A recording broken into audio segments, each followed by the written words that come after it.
जय श्री कृष्ण मित्रों आज आपको हम बताने जा रहे हैं महापुण्यदायिनी जया एकादशी की व्रत कथा, पूजा विधि और इसका शुभ मुहूर्त, इसका पारण आपको कब करना चाहिए यह भी आज आपको हम बताएंगे। तो मित्रों, जो भी स्त्री पुरुष श्रद्धा पूर्वक इस व्रत को करते हैं उन्हें सभी पापों से मुक्ति मिल जाती है, मोक्ष फल की प्राप्ति होती है, जो भी मनोकामना होती है वह शीघ्र पूर्ण हो जाती है। तो मित्रों, आप पूरे वीडियो को ध्यानपूर्वक देखेंगे तभी इसका संपूर्ण फल आपको मिलेगा। तो मित्रों, आप सभी का बहुत बहुत स्वागत है आपके अपने ही चैनल एस्ट्रो गुरुजी में। मित्रों, यदि आपने अभी तक हमारे चैनल को सब्सक्राइब यदि नहीं किया हो तो अभी सब्सक्राइब कर लें और बेल आइकन को अवश्य दबाएं, जिससे हमारे अगले आने वाले नए वीडियो की नोटिफिकेशन सबसे पहले आपके पास पहुंचे। आप नित्य नई नई ज्ञानवर्धक जानकारियां व नित्य का राशिफल हमारे चैनल से प्राप्त करते रहें।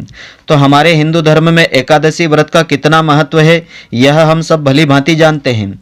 हर महीने कृष्ण पक्ष और शुक्ल पक्ष में 2 एकादशी तिथि आती है, यानी साल में 24 एकादशी होती है। इनमें से माघ महीने की शुक्ल पक्ष में पड़ने वाली एकादशी को जया एकादशी के नाम से जाना जाता है। इस साल इस एकादशी का विशेष महत्व है और यह महापुण्य को देने वाली एकादशी तिथि है। भगवान विष्णु जी को समर्पित जया एकादशी का व्रत पूरे विधि विधान और श्रद्धा पूर्वक करने वाले व्यक्ति के समस्त पाप जल करके भस्म हो जाते हैं।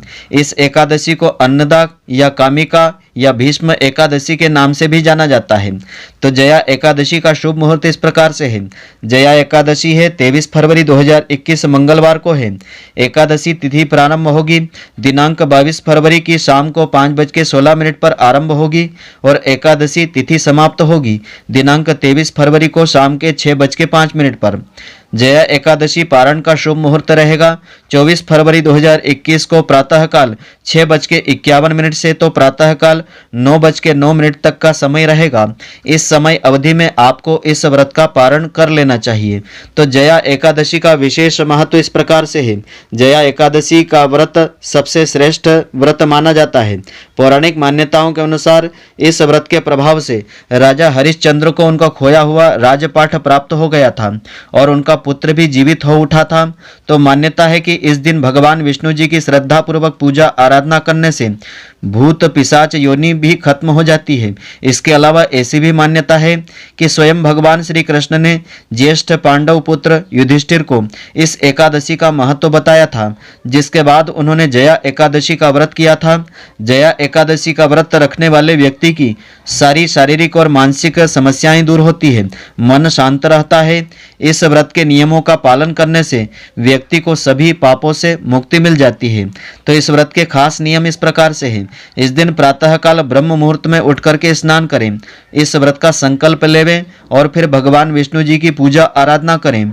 भगवान विष्णु जी को पीले पुष्प अर्पित करें। शुद्ध घी में हल्दी मिला करके भगवान विष्णु जी को दीपक प्रज्वलित करके अर्पित करें। पीली ही मिठाई का भोग रख करके भगवान को भोग लगावें, उसमें तुलसी पत्र अवश्य डालें।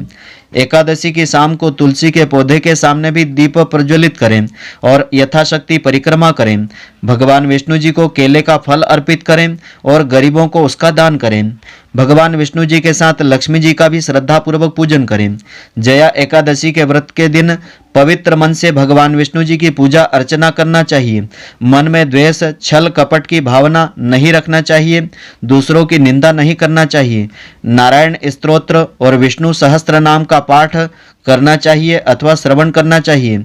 इस दिन निर्जल और फलाहार 2 तरीके से व्रत रखा जा सकता है। इस प्रकार से जया एकादशी का व्रत करने से भगवान विष्णु जी की विशेष कृपा मिलती है। भगवान विष्णु जी की कृपा से मनोकामनाएं सिद्ध होती है। तो जया एकादशी की पुण्यदायिनी व्रत कथा इस प्रकार से है। श्रद्धा पूर्वक इस व्रत कथा को श्रवण करने से इस व्रत का संपूर्ण फल प्राप्त होता है। तो भगवान श्री कृष्ण जी कहते हैं कि हे राजन, माघ मास शुक्ल पक्षी की एकादशी का नाम जया एकादशी है।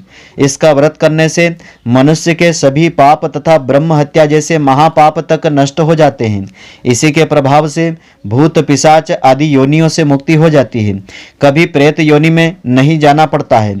अब मैं जया एकादशी की महिमा की कथा सुनाता हूँ कि प्राचीन समय की बात है कि स्वर्गलोक में देवराज इंद्र राज्य करते थे। देवगण जो है पारिजात वृक्षों से भरे हुए नंदन वन में अप्सराओं के साथ विहार कर रहे थे। 50 करोड़ गंधर्वों के नायक देवराज इंद्र ने स्वेच्छानुसार वन में विहार करते हुए बड़े ही हर्ष के साथ नृत्य का आयोजन किया था। उसमें गंधर्व गान कर रहे थे, जिनमें पुष्पदंत, चित्रसेन तथा उनका पुत्र ये 3 प्रधान थे। चित्रसेन की स्त्री का नाम मालिनी था। मालिनी से एक कन्या उत्पन्न हुई जो पुष्पवंती के नाम से प्रसिद्ध थी। पुष्पदंत गंधर्व का एक पुत्र था जिसको लोग माल्यवान कहते थे। गंधर्व कन्या पुष्पवती ने इंद्र की इस संगीत सभा में माल्यवान को देखा। अपने हाव भाव से पुष्पवती ने माल्यवान को आकर्षित करने की चेष्टा की। माल्यवान भी पुष्पवती के रूप पर मोहित हो गया और गायन के सुर ताल भूल गया था। संगीत की लय उसकी टूट गई। संगीत प्रेमियों को यह सब बहुत ही बुरा लग रहा था। ये दोनों भी इंद्र की सभा में नृत्य करने के लिए आए थे। इन दोनों का गायन हो रहा था, इसके साथ अप्सराएं भी थीं। तो परस्पर अनुराग के कारण ये दोनों मोह के वशीभूत हो गए। चित्त में इनके भ्रांति सी आ गई, इसलिए वे शुद्ध गान नहीं गा सके थे।